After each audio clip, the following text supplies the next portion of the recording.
Allah says in the Quran, in Surah Ahzab, chapter number 33, verse number 59, O Prophet, tell your wives and your daughters and the believing women that when they go abroad, they should put on the cloak, they should put on the jilbab, so that they shall be recognized and it will prevent them from being molested.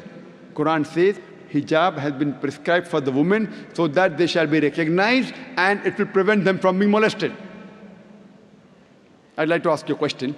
That suppose two twin sisters who are very beautiful, who are equally beautiful, if they are walking down the streets of Dubai, walking down along the Corniche, and if one twin sister, she is wearing the Islamic hijab, the complete body covered except the face and the hands up to the wrist, and the other twin sister, she is wearing the Western clothes, the mini skirts or shorts, and if both of them are walking down the streets in Dubai along the Corniche, and if on the side there is a ruffian who's waiting for a catch, who's waiting to tease a girl, I'm asking the question, which girl will he tease? Will he tease the girl wearing the Islamic hijab, or will he tease the girl wearing the Western clothes, the mini skirts or short? Which girl will he tease? Which girl? But natural, the girl wearing the Western clothes, the mini skirts or short. If you're inviting, then you'll receive.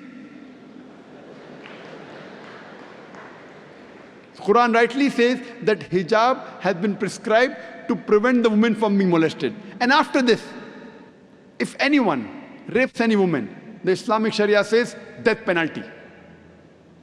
Many non-Muslims say, death penalty? In this age of 21st century, Islam is a barbaric religion. It's a ruthless law. But when I ask this question, and I've asked this question to thousands of non-Muslims, that suppose, God forbid, someone rapes your mother, or someone rapes your sister, and if you are made the judge, and the rapist is brought in front of you, what punishment will you give him? Believe me, all of them said, 100%, we will put him to death. Some went to the extreme of saying, we will torture him to death. So someone rapes your mother, your wife, your sister, you want to put him to death. Someone rapes somebody else's mother, somebody else's sister, you say, death penalty, barbaric law. Why these double standards? Why? And do you know, America, USA, which happens to be the most advanced country in the world, do you know it has one of the highest rates of rape in the world? The country which has one of the highest rate of rape in the world is USA. According to the FBI statistics of 1990, every day 1,756 cases of rape took place. According to the statistics of US Department of Justice, in 1996, every day 2,713 cases of rape took place. 1990, 1,756. 1996, 2,713. Maybe the Americans got bolder. In 6 years' time, they got more bold. If you calculate, every 32 seconds, one rape is taking place in America. You know, we are here in this auditorium for the past 1.5 hours. Already 150 rapes may have taken place in USA till the time we are here.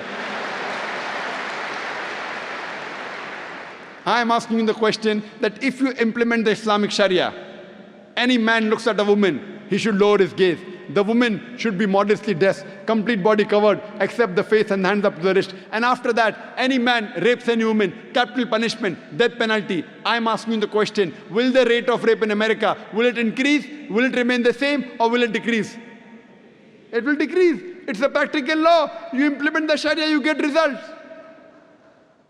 That's the reason the least rate of rape in any country in the world, it's in Saudi Arabia.